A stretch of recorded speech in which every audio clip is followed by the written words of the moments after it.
देखा मेरा मित्र सुदामा मुझसे मिलने के लिए आ रहा है, बेचारा पैदल पैदल द्वारिका आएगा तो थक जाएगा, क्या करें। चलते चलते सुदामा जी थक गए, एक वृक्ष के नीचे बैठ के सुदामा जी ने विश्राम किया, नींद लग गई, क्या करें। भगवान ने योग माया का आश्रय लिया और योग माया के द्वारा ऐसी लीला रची कि सुदामा जी महाराज को वहां से उठा करके द्वारिका में ही ला करके सुला दी। क्योंकि बेचारे सुदामा जी महाराज पैरों में पादुका नहीं है, कांटे गड़ रहे हैं, कंकड़ गड़ रहे हैं, चलते आ रहे हैं, भगवान से देखा नहीं। रस्ते भर रो रो कर हमसे पूछा पाँव के छालों ने कि बसती कितनी दूर बसाली दिल में रहने वालों ने। चले जा रहे हैं सुदामा जी, विश्राम किया है और भगवान ने उठा करके द्वारिका में सुदामा जी को रख करके बिठा दिया। अचानक सुदामा जी की नींद खुली तो सोच रहे हैं, अरे राम राम, मुझे तो द्वारिका की यात्रा करनी थी, मैं तो सो गया। चलने लगे, चलते चलते एक राहगीर रास्ते में मिला तो कहने लगे, भैया ये बताओ यहां से द्वारिका नगरी कितनी दूर है।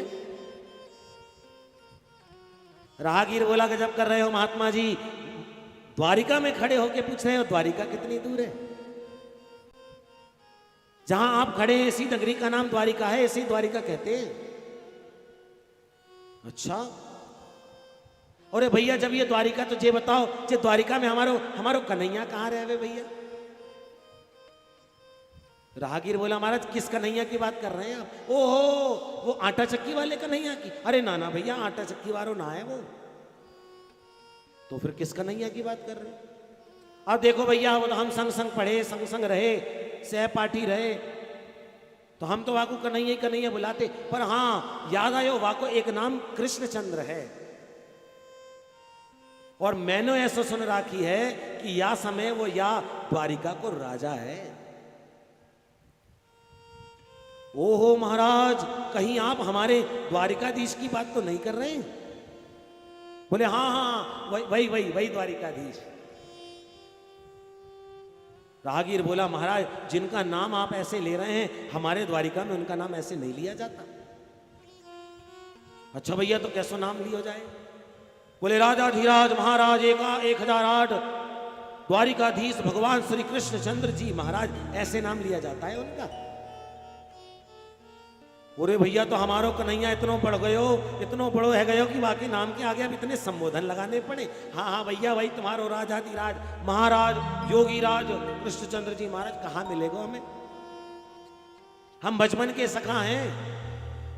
सखा का मतलब ही होता है, सा खेलती खातती सा सखा, जो साथ साथ खेले साथ साथ खाए, उसे ही तो सखा कहते हैं। और हम बचपन के सखा हैं, हमने साथ में विद्या अध्ययन किया है। राहगीर ऊपर से नीचे तक सुदामा जी को देख रहा है और मन में सोच रहा है, राम राम, इन्हें देख करके तो कहीं से इनकी दशा को देख के नहीं लगता कि ये भगवान द्वारिकाधीश के मित्र होंगे। राहगीर कहने लगा, सरकार यदि आपको द्वारिकाधीश से मिलना है तो यहाँ जितने भी बड़े बड़े महल दिख रहे हैं ना, ये सब द्वारिकाधीश के हैं, जिसमें भी जाओगे आपको द्वारिकाधीश मिल जाएंगे। अच्छा भैया, ऐसी बात है तो ठीक है। और भागवत में लिखा है कि सुदामा जी महाराज सीधे रुक्मणी जी के महल में गए और रुक्मणी जी के महल में सीधे अंतापुर में सुदामा जी ने प्रवेश किया और भगवान से सुदामा जी का मिलन हो गया। श्रीमद् भागवत के मूल में कहीं भी ऐसा नहीं लिखा कि द्वारपालों ने सुदामा जी को रोक दिया। क्यों? क्योंकि सुदामा जी क्या भगवान के दरबार में, द्वारिकाधीश के दरबार में तो संत ब्राह्मणों के लिए दरवाजे हमेशा खुले रहते थे।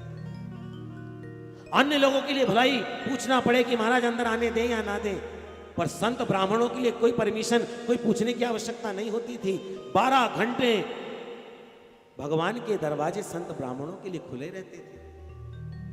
कभी संत ब्राह्मणों को बुलाने की आने की मनाही नहीं थी। तो जब संत ब्राह्मणों को आने की मनाही नहीं तो सुदामा जी को भला भगवान के दरबार में किसकी हिम्मत है जो रोक दे। इसलिए भागवत के मूल में कहीं भी ऐसा प्रसंग नहीं आया कि सुदामा जी को रोक दिया गया है।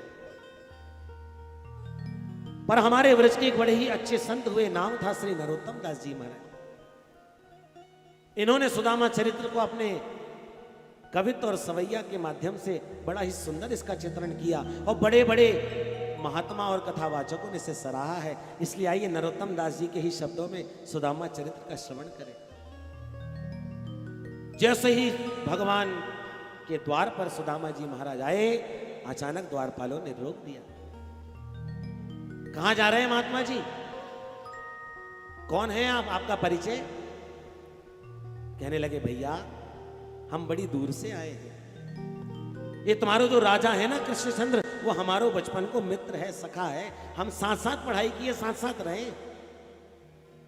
राहगीर भी, द्वारपाल भी ऊपर से नीचे तक देख करके विश्वास नहीं कर रहे हैं, क्योंकि पैरों से रक्त की धार बह रही है। पैरों में चप्पल नहीं, फटी फटी धोती पहने हुए हैं, ठीक से एक अंग वस्त्र भी शरीर पर नहीं है।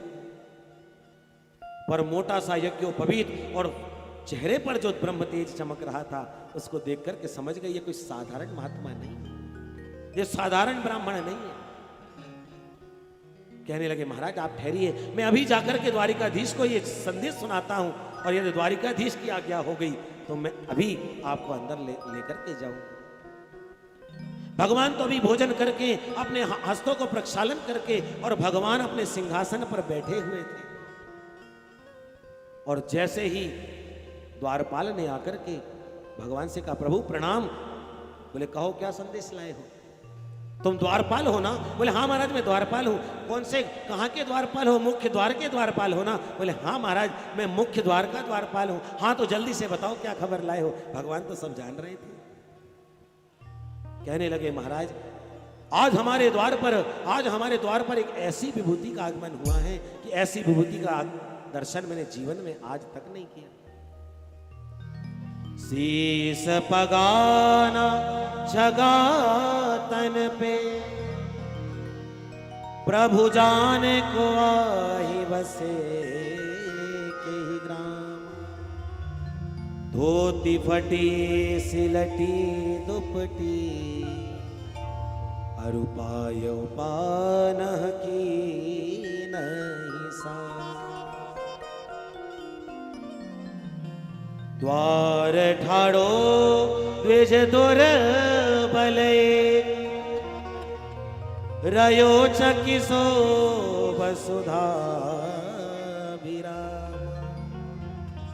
और पूछत दीन दयाल को नाम,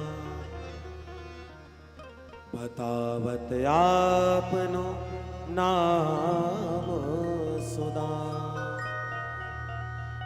और जैसे ही द्वारपाल कहने लगा महाराज एक विचित्र सा ब्राह्मण हमारे द्वार पर खड़ा है, पैरों पर कांटे लगे हुए हैं, पैरों से रक्त की धार बह रही है, शरीर पर एक अंग वस्त्र भी नहीं है, सिर पर कोई पगड़ी भी नहीं है। और उनसे पूछ रहे हैं तो वो बता रहे हैं आपके बचपन के सखा हैं और अपना नाम सुदामा बताते हैं। और जैसे ही मेरे गोविंद ने सुदामा नाम सुना है, मेरे गोविंद तो आनंद में डूब गए। हाय मित्र सुदामा, हाय मित्र सुदामा, मेरा मित्र सुदामा आ गया, मेरा मित्र सुदामा आ गया कहकर के भगवान दौड़ पड़े हैं। और जैसे ही भगवान ने सुदामा नाम सुना, भगवान ने अपने मुकुट को छोड़ दिया, अपनी पादुका को छोड़ दी, अपने पीतांबर को छोड़ दिया और सब कुछ को त्याग करके हाय मित्र सुदामा, हाय मित्र सुदामा, हाय मित्र सुदामा कह के भगवान दौड़ पड़े हैं। और दौड़ करके जाकर के मेरे गोविंद ने सुदामा जी के चेहरे को भी नहीं देखा, चेहरे का भी दर्शन नहीं किया, और दौड़ के जाकर के मेरे गोविंद ने सुदामा जी को अपने हृदय से लगा लिया। बोलो भक्त वत्सल भगवान की जय। देखने वाले दृष्टा सब हृतप्रभ हो गए, जो गोविंद कभी बिना पादुका के, बिना मुकुट के, बिना पीतांबर के अपने कक्ष से कभी बाहर नहीं निकलते। पर आज ना जाने ऐसा कौन अतिथि आ गया जिसके कारण हमारे गोविंद ने आज सब कुछ छोड़ दिया है। मानो भगवान कहना चाहते हैं कि सर्वधर्मान परित्यज्य मामेकम शरणम व्रजा अहम त्वा सर्व पापेभ्यो मोक्षयिष्यामि मा शुचा। मानो भगवान कहते हैं जब मेरा भक्त सारे संसार को छोड़ करके, सारे ऐश्वर्य को छोड़ करके, सारे जगत की ऐश्वर्यता यश वैभव को छोड़ के मुझसे मिलने के लिए आया, तो मैं भी फिर सब कुछ छोड़ करके उससे मिलने के लिए दौड़ता हूं। इसलिए आज भगवान ने अपने पीतांबर को छोड़ दिया है, अपने मुकुट को छोड़ दिया है।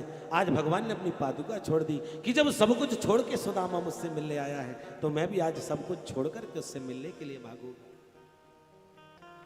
दौड़ करके भगवान ने अंक में भर लिया सुदामा जी को। सुदामा जी तो आनंद की लहर छा गई। अरे राम राम, मैं तो सोचता था भैया कन्हैया इतना बड़ो आदमी है गयो है, ना जाने मुझको पहचाने को की भी ना है, पर धन्य है कन्हैया, याने तो मैं एक नजर में ही पहचान लियो और आते से ही मैं हृदय से लगा लियो है।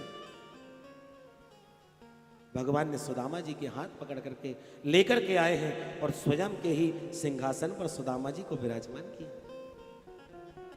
एक ब्राह्मण आए हैं घर में, और घर में आए ब्राह्मण के चरणों तक को लेना, उसके चरणों को धोना, ये धर्म होता है। इसलिए भगवान ने रुक्मणी जी को आदेश दिया, जाओ रुक्मणी जल का पात्र लेकर के आओ। आज एक ब्राह्मण हमारे घर में आए हैं, हम इनके चरणों को धोएंगे।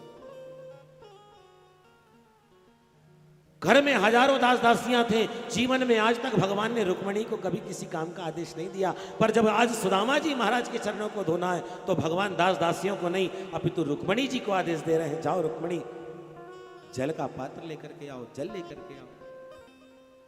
घर में संत आए, ब्राह्मण आए, ऋषि आए, महर्षि आए, तो नौकरों से सेवा मत करवाओ, नौकरों के हाथ पानी मत दिलवाओ, नौकरों के हाथ भोजन मत बनवाओ, नौकरों के हाथ भोजन मत परोसवाओ। भगवान शिक्षा दे रहे हैं कि यदि घर में संत ब्राह्मण आए तो अपने हाथों से उनकी सेवा करनी चाहिए। भगवती रुक्मणी भी आश्रम में डूब गई, इतने वर्ष विवाह के हो गए, पर आज तक गोविंद ने मुझे किसी काम के लिए आदेश नहीं दिया। आज ऐसे कौन से ब्राह्मण आ गए, कौन से अतिथि आ गए, कौन से अभ्यागत आ गए, जो आज भगवान मुझे जल लाने का आदेश दे रहे हैं। रुक्मणी जी दौड़ी दौड़ी जल लेने गई, और मेरे गोविंद ने आज जैसे ही मेरे गोविंद ने सुदामा जी के चरणों का दर्शन किया, तो मेरे गोविंद तो व्याकुल हो गए। कैसे बिहाल बेवाइन सो पग कंटक जाल गड़े पुनि जोए, हाय महादुख पायो सखा, तुम आए तेना किते दिन खोए। मित्र, क्या तुम्हें अपने इस मित्र की याद नहीं आई? ये क्या दशा तुमने अपनी बना ली है? इतने दिन से तुम कहां चले गए थे सुदामा जी? और जैसे ही मेरी गोविंद की नजर सुदामा जी के चरणों में पड़ी है ना, तो मेरे सुदामा जी के चरणों को जैसे ही मेरे गोविंद ने देखा, मेरे गोविंद तो इतने व्याकुल हो गए, इतने व्याकुल हो गए कि मेरे गोविंद के तो उन चरणों की दशाओं को देखकर के आंखों से अश्रुपात होने लगा। देखी सुदामा की दीन दशा, करुणा करके करुणा निधि रोए, और पानी परात को हाथ छू नहीं, नैरन के जल सो पग धोए, प्रीतो विमुंचयन बिंदु नेत्राभ्याम पुष्करेक्षण। जैसे ही सुदामा जी महाराज के चरणों को मेरे गोविंद ने देखा, तो मेरे गोविंद की आंखों से इतने अश्रुपात हुए कि जल से धोने के लिए जल तो भगवान ने रुक्मणी जी से बुलवाया, पर मेरे गोविंद की आंखों से इतने अश्रु निकले, इतने अश्रु निकले कि अपने आंखों से निकले हुए अश्रु बिंदुओं के जल से ही भगवान ने सुदामा जी के चरणों को धो दिया है। मानो भगवान कहना चाहते हैं, मित्र आज तू मेरे सामने मेरे घर में आया है, तो मैं तुझे यमुना का जल नहीं, मैं तुझे गोदावरी का जल नहीं, मैं तुझे गंगा का जल नहीं, मैं तुझे चिनार का जल नहीं, मैं तुझे शिप्रा का जल नहीं, मैं तुझे मंदाकिनी का जल नहीं, इस संसार में जितने भी जल होते हैं उन किसी जल से तेरे चरणों को नहीं धोऊंगा। तू मेरा इतना भक्त है कि मैं अपने आंसुओं से निकले हुए जल से ही तेरे चरणों को धो रहा हूं। और भगवान ने अपने आंखों से निकले हुए अश्रु बिंदु जल से ही सुदामा जी के चरणों को धो दिया। अपने हाथों से सुदामा जी के पैरों में कंडकीर्ण जो कांटे लगे हुए थे, जो कंकड़ लगे हुए थे, भगवान ने उन्हें अपने हाथों से निकाला है, साफ किया। भगवान की आंखों में अश्रु आ गए, भगवान अश्रुपात करने लगे और रोते रोते भगवान ने सुदामा जी के चरणों को धोया। कहने लगे, मित्र, ये तुमने अपनी क्या दशा बना ली है। सुदामा जी भी सोच रहे हैं, धन्य कन्हैया, मैं तो सोच रहा था ना जाने मोको पहचाने को कि भी ना है। अरे हम तो गरीब आदमी हैं भैया, हमारो कन्हैया इतनो बड़ो आदमी है गयो है। पर धन्य कन्हैया, तेरी निष्ठा जो तू आज भी बिल्कुल बदलो ना है, जैसे कि वैसे ही है। रुक्मणी जी भी देख देख करके सोच रही हैं, धन्य है ये ब्राह्मण, धन्य है ये अतिथि, आज इसके भाग्योदय हो गए। न जाने इसने कौन से जन्म में कौन से पुण्य कर्म किए होंगे जो आज साक्षात जगत के स्वामी इस ब्राह्मण के, इस संत के चरणों को धो रहे हैं। किम अनेन कृतम पुण्यम अवधूतेन भेक्षुणा श्रियाहीनेन गर्हितेनाधमेन च।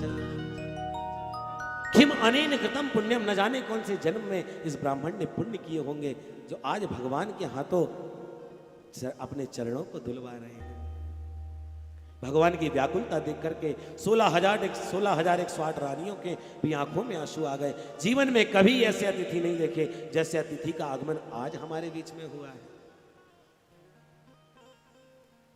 भगवान ने सुंदर जल से स्नान करा के सुदामा जी को सुंदर रेशमी सुंदर वस्त्रों को धारण कराया है। और वस्त्र को धारण करा के अब सुदामा जी को अपने ही स्वयं के पर्यंक में भगवान को लगने लगा कि इतनी सारी रानियों के बीच में, इतने सारे लोगों के बीच में हमारे सुदामा जी महाराज संकोचित हो रहे हैं बात करने में। तो भगवान ने अपने ही स्वयं के पर्यंक पर ला करके सुदामा जी को विश्राम कराया और अपने ही हाथों से सुदामा जी के चरणों को दबा के सेवा कर रहे हैं। भगवती रुक्मिणी भी व्याकुल हो गई और मन में विचार कर रही हैं कि जब भगवान चरणों को दबा रहे हैं, जरूर ये कोई साधारण पुरुष नहीं है। तो पीछे से आकर के भगवती रुक्मिणी जी भी सुदामा जी के ऊपर पंखा कर रही है। सुखदेव बाबा कहते हैं, परीक्षित कर लो दर्शन। जिन लक्ष्मी नारायण के सामने पूरी दुनिया हाथ पसार करके उनकी सेवा करना चाहती है, ये न जाने सुदामा नाम के ब्राह्मण ने ऐसा कौन से जन्म का पुण्य किया होगा कि लक्ष्मी पंखा कर रही है और स्वयं लक्ष्मी के पति नारायण आज इसके चरणों को दबा रहे हैं। चरणों को दबाते दबाते अचानक भगवान भी बड़े भावुक थे, सुदामा जी भी भावुक थे। तो भगवान ने कहा थोड़ी कुछ और दूसरी बातें करनी चाहिए ताकि सुदामा जी महाराज का मन यहां लगे। तो चरणों को दबाते दबाते अचानक सुदामा जी से कन्हैया कहने लगे, हाँ भैया कन्हैया, सुदामा जी सुनाओ का हाल चाल है, तुम्हारे सब ठीक तो है? सबसे पहले तो ये बताओ, तुमने शादी आदि कर ली कि अभी भी कुमारे बाबा जी बन के घूम रहे हो? सुदामा जी कहने लगे, बारे कन्हैया, तो कोई और बात याद ना आई बात करने की? शादी की बात कर रहे हो? अरे हाँ भैया, इसलिए कर रहे हैं क्योंकि जब विद्यालय में रहते थे ना तो तुम खूब बाबा बैरागी बनने की बात करते थे। तो ऐसा ना हो कि बाबा बैरागी बन गए हो। सुदामा जी कहते, नाना कन्हैया, तेरी कृपा से हमारी शादी है गई है और तेरी भाभी को नाम है सुशीला, और जैसो वा को नाम वैसे ही वा को काम। जैसा सुशीला नाम है और बड़ी सुशील स्वभाव की है। अरे वाह भैया सुदामा जी, तुमने अकेले अकेले विवाह कर लियो, हमको ना बुलायो भैया। सुदामा जी कह भी लगे, भैया हम गरीब आदमी, तेरे तो दर्शनों दुर्लभ है, तो कुछ शादी में कहां बुला लेते। भगवान ने कहा, ये सुदामा जी ऐसी बात मत किया करो। हाँ कन्हैया, तू बता, तैने विवाह कर लियो? भगवान बोले, तुम तो मेरे घर ही में बैठे हो, मैं तो सब बताऊंगा, पहले तुम अपनी बताओ, कैसी है मेरी भाभी? बोले, कन्हैया सब बढ़िया, एकदम अच्छी है। ओ सुदामा जी, आज आप आए हो ना, तो मुझे अपने गुरुकुल की, जो हम साथ में पढ़ते लिखते थे ना, उस गुरुकुल की बड़ी याद आ रही है। अपि ब्रह्मण गुरुकुला भवतालब्ध दक्षिणा समावृतेन धर्मज्ञ भार्योढ़ा सदृशी नवा। सुदामा जी, आज आपके साथ बैठा हूं तो गुरुकुल की बड़ी याद आ रही। याद है सुदामा जी, कितने प्रेम से हम और आप गुरुकुल में पढ़ाई करते थे? बोले हाँ कन्हैया मुझे सब याद है, बड़ो आनंद आयो करते। ओहो तब तो आपको यह भी याद होगा कि कितने अच्छे से हम जंगल में लकड़ी काटने जाते थे, पढ़ाई करते थे। बोले हाँ कन्हैया मुझे सब याद है। ओहो तब तो आपको यह भी याद होगा कि एक बार गुरु माता ने हमें जंगल में लकड़ी काटने को भेजा और रात में कितनी बरसात हो रही थी। बोले हाँ कन्हैया मुझे सब याद है। ओह तब तो आपको यह भी याद होगा कि जब लकड़ी काट करके हम जाने लगे तो घनघोर बरसात हुई, ठंडी पड़ने लगी और ठंडी के मारे पेड़ पर बैठे बैठे आपकी कितनी जोर जोर से डांट किटकिटा रहे थे। सुदामा जी समझ गए जरूर कछु पोल पट्टी खोर व्यवहार हो कन्हैया। सुदामा जी बोले हाँ कन्हैया मुझे सब याद है, तू भी कहाँ की बात लेकर के बैठ गए हो, तू तेरी बता मेरी काहे को पूछे। भगवान ने कहा सुदामा जी ठीक है, पर ये बताओ भैया जब मेरी भाभी इतनी सुशील है तो मेरे बारे में कुछ तो तुमने बताया होगा। सुदामा जी बोले अरे कन्हैया कैसी बात करे, तेरी भाभी को तेरे बारे में सब कछु पता है और सच कहूं तो तेरी भाभी ने मुझे तेरे पास पहुंचाई है, मैं तो आ ही नहीं रहा हूं। तो अरे वाह भैया, जब मेरी भाभी ने मेरे पास पहुंचाई है तो मेरे लिए जरूर कछु ना कछु भेंट भी पहुंचाई होगी। सो सुदामा जी को 4 मुट्ठी चावल याद आए गए, हाथ दबा के बैठ गए, मन में विचार करने लगे अपनी बेइज्जती करावे से कोई मतलब ना है। 56 भोग खावे वारो ये कन्हैया 4 मुट्ठी चावल खाएगो, हमारी और बेइज्जती हो जाएगी। सो हाथ दबा करके बैठ गए और कहने लगे नाना कन्हैया तेरी भाभी ने तेरे ताई कछु ना पहुंचाई। भगवान बोले सच कह रहे हो? बोले हाँ। भगवान कहते सुदामा जी लगता है तो मेरे स्वभाव को भूल गए। अच्छा कन्हैया कैसा है तेरा स्वभाव? और भगवान ने यहाँ पर भागवत में सुदामा जी को अपने स्वभाव का वर्णन किया और भागवत में और गीता में एक सा ही ये श्लोक आया है जिसमें भगवान ने बताया कि मेरा स्वभाव कैसा है, मुझे क्या पसंद है। भगवान कह रहे हैं सुदामा जी पत्रम पुष्पम फलम तोयम यो मे भक्त्या प्रयक्षति तदहं भक्त्युपहृतम् अश्नामि प्रयतात्मनः।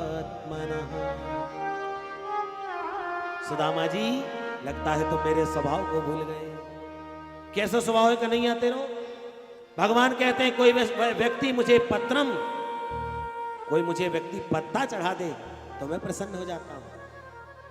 और पत्रम में भी भगवान ने कोई मांग नहीं रखी कि तुलसी पत्र चाहिए, कि बेल पत्र चाहिए, कि समी पत्र चाहिए, केवल पत्रम कहा। कोई भी पत्ता, और ऐसा भी नहीं कि 108 चाहिए, कि 1008 चाहिए, कि ऊपर वाली बेलपत्ती चाहिए, नीचे वाली चाहिए, आगे वाली चाहिए, पीछे वाली चाहिए। केवल पत्रम, कोई भी पत्ता मुझे ला करके दे दो। किसी प्रकार की कोई कामना नहीं, कितने पत्ते चाहिए और कौन सा पत्ता चाहिए, केवल पत्रम। और पत्ता भी ना मिले तो पुष्पम, पुष्प में भी भगवान ने कोई बात नहीं रखी, कोई शर्त नहीं रखी कि मुझे गुलाब का ही पुष्प चाहिए, कि कमल का ही पुष्प चाहिए, कि मोगरा ही चाहिए। भगवान कहते हैं केवल पुष्पम, कोई भी पुष्प मुझे ला करके दो मैं ग्रहण करूंगा।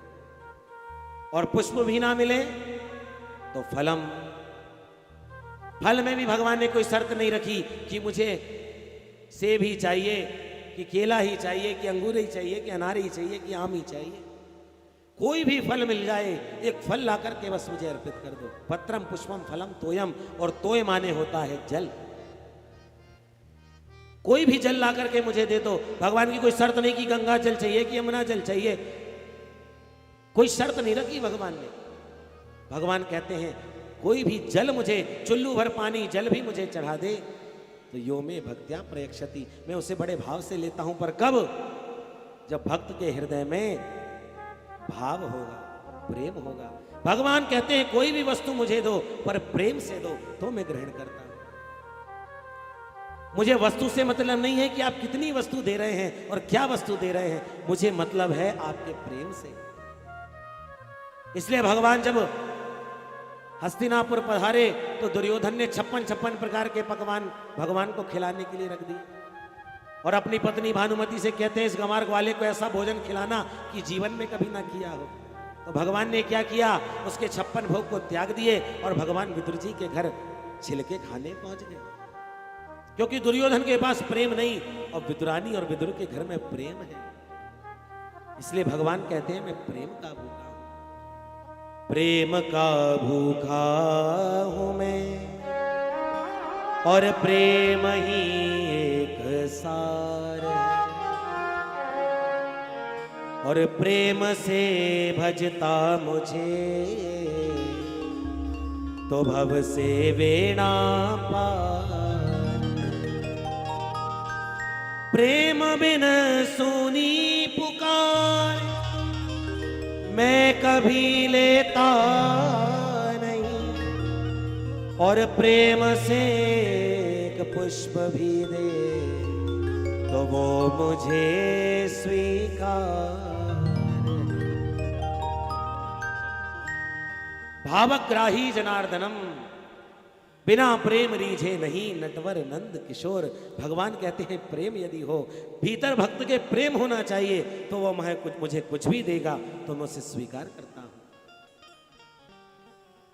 तो सुदामा जी महाराज ऐसा लगता है तुम मेरे स्वभाव को भूल गए और इसलिए तुम्हारी पुरानी आदत गई नहीं है। सुदामा जी बोले कन्हैया तू कितने मुझे प्रवचन दे डाल, तू कितने मुझे श्लोक बता डाल, तू कितने ही मुझे चौपाई बताए डाल, पर जब मैंने कछु लायो ही ना आए, तेरी भाभी ने कछु पहुंचाई ना आए तो मैं कहां से देता हूं। बोले ठीक है भैया, पर एक बात बताओ सुदामा जी, हम जब देख रहे हैं जब से तुम आए हो ये अपने हाथ को इतनी जोर से काहे को चिपका के रखा है तुम। सुदामा जी बोले वाह में क्या बात है भैया, इतनी दूर से पैदल यात्रा करके आए हैं तो हाथ पैर में एक दर्द तो है ही जाए। ओहो तो पैदल चल के आने में हाथ में भी दर्द हो जाता है, तो हम भी पागल हैं सुदामा जी, आपके चरणों को दबा रहे हैं, हमें तो आपके हाथों को दबाना चाहिए। लाइए लाइए हाथ दीजिए। अरे ना ना ना कन्हैया क्या कर रहे हो, अरे नहीं सुदामा जी हाथ दो, अरे ना ना कन्हैया रहने दे। और भगवान ने जोर से सुदामा जी के हाथ को खींचा है और जैसे ही हाथ को खींचा तो क्या देख रहे हैं कि सुदामा जी के बगल में 4 मुट्ठी चावल की पोटली रखी हुई है।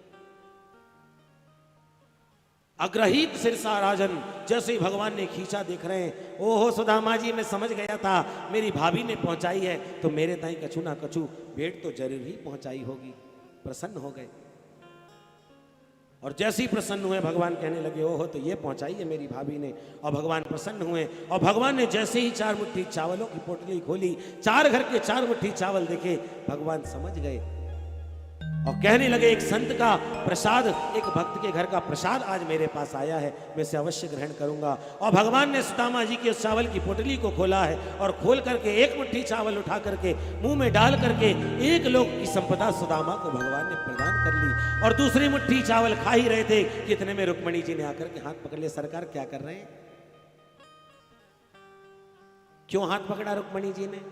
एक संत कहते इसलिए हाथ पकड़ा कि महाराज 1 मुट्ठी चावल खा करके 1 लोक की संपदा सुदामा जी को दे दी और दूसरी मुट्ठी चावल खा के क्या स्वयं सुदामा बनने का विचार है?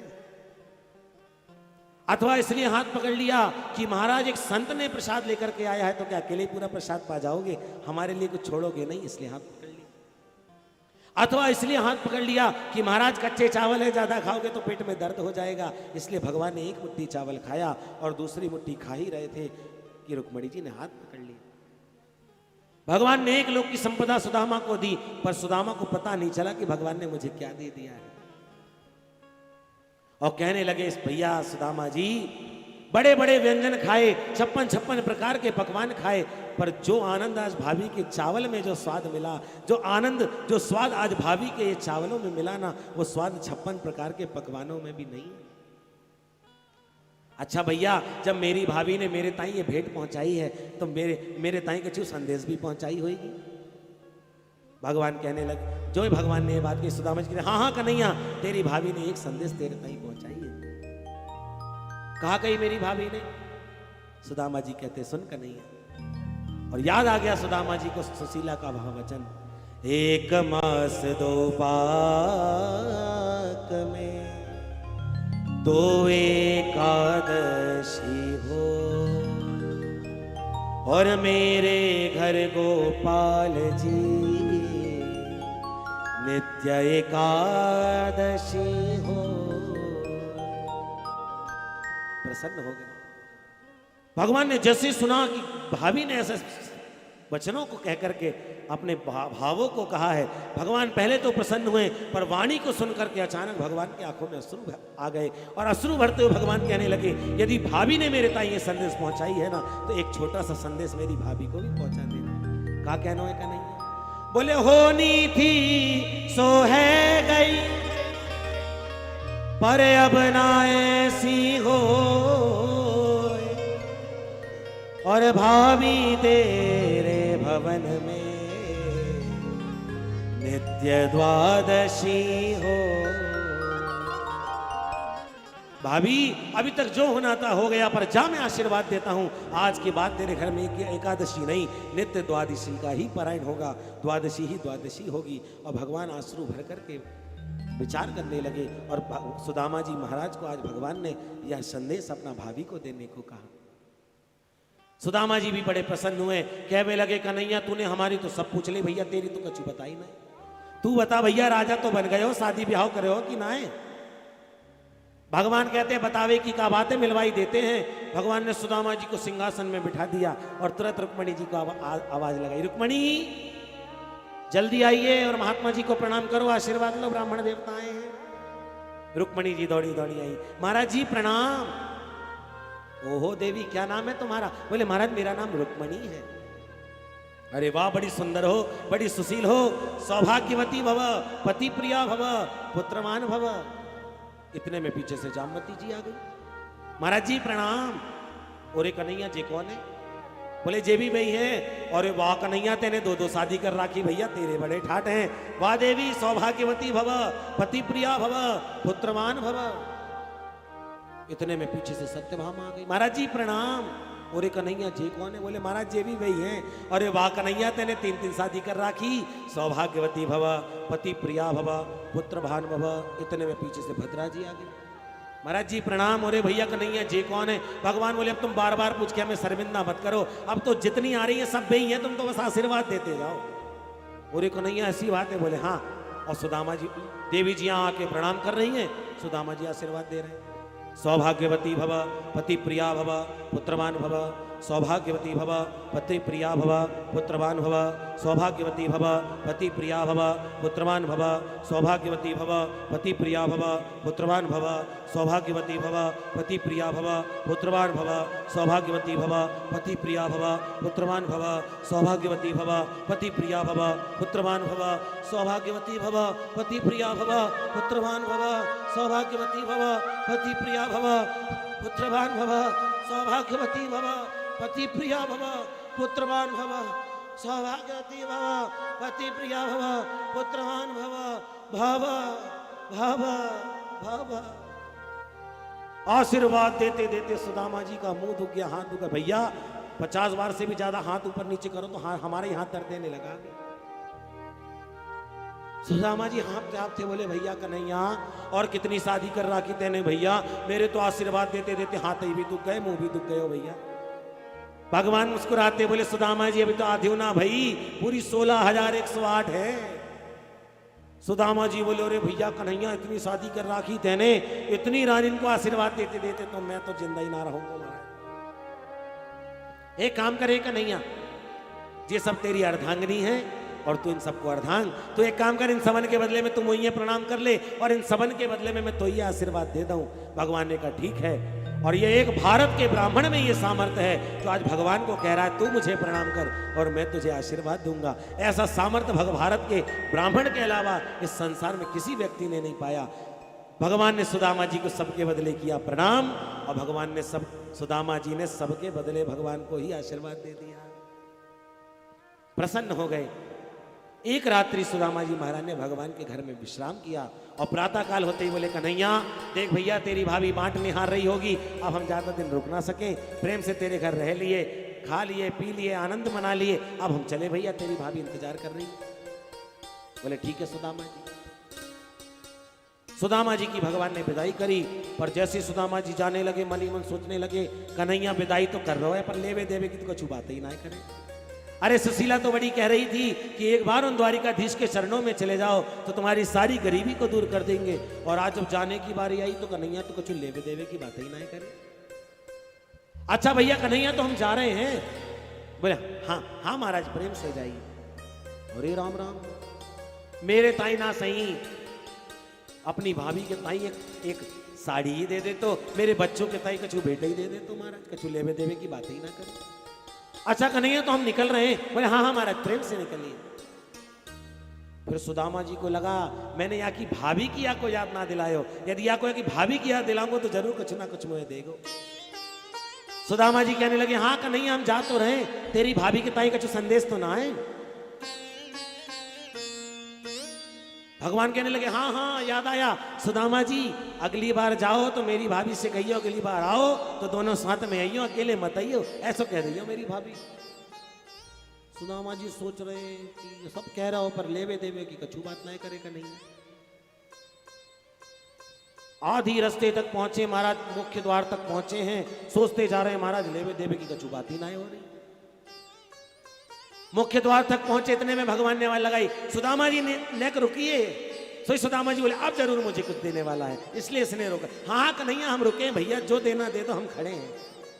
भगवान दौड़े दौड़े आए और कहने लगे सुदामा जी बुरो मत मानियो, पर जब तक तुम हमारे घर में रहे सो हमारे घर के कपड़ा पहन के रहे, अब जा रहे हो तो अपनी फटी वाली धोती पहन ले और अपनी रेशमी वाली धोती वापस कर दो। सुदामा जी कहने लगे धन्य रे कन्हैया, नियत भी गई तीन कपड़न में, आज विश्वास है गयो जितनो बड़ो आदमी होए उतने ही महाकंजूस। ले भैया उतार दे तेरे कपड़ा, ला हमारी फटी धोती दे दे। और सुदामा जी महाराज अपने वस्त्र पहन करके मन ही मन विचार करते हुए चले जा रहे हैं। पर मन में विचार किया अच्छा हुआ कन्हैया ने मुझे कुछ दिया नहीं। क्वाहम दरिद्रः पापिया क्व कृष्णः श्रीनिकेतनः ब्रह्मबन्धो ऋतेस्माहं बाहोभ्यां परिरंभितः। अच्छा हुआ मोए कन्हैया ने कुछ दियो नहीं, क्योंकि भैया यदि किसी गरीब को कुछ धन मिल जाता है ना तो उसे धन का अभिमान हो जाता है, धन का घमंड आ जाता है। मैं तो गरीब था, गरीब हूं और गरीब ही ठीक हूं। अच्छा हुआ कन्हैया ने मुझे कुछ दिया नहीं। और मन ही मन कहने लगे जैसो जैसो कन्हैया ने हमें दियो होएगो वैसे ही भगवान हमारे कन्हैया को दे दे। पर भोले भाले सुदामा जी जानते कहाँ थे कि भगवान ने तो सुदामा जी के लिए पूरी नगरी का निर्माण कर दिया। चलते चलते सुदामा पहुंच गए अपने घर के पास, और जैसे ही प्रवेश किया तो क्या देख रहे हैं कि जहां सुदामा जी की झोपड़पट्टी थी, छोटी सी कुटिया थी, वहां तो बड़े बड़े महल अटारी बने पड़े हैं।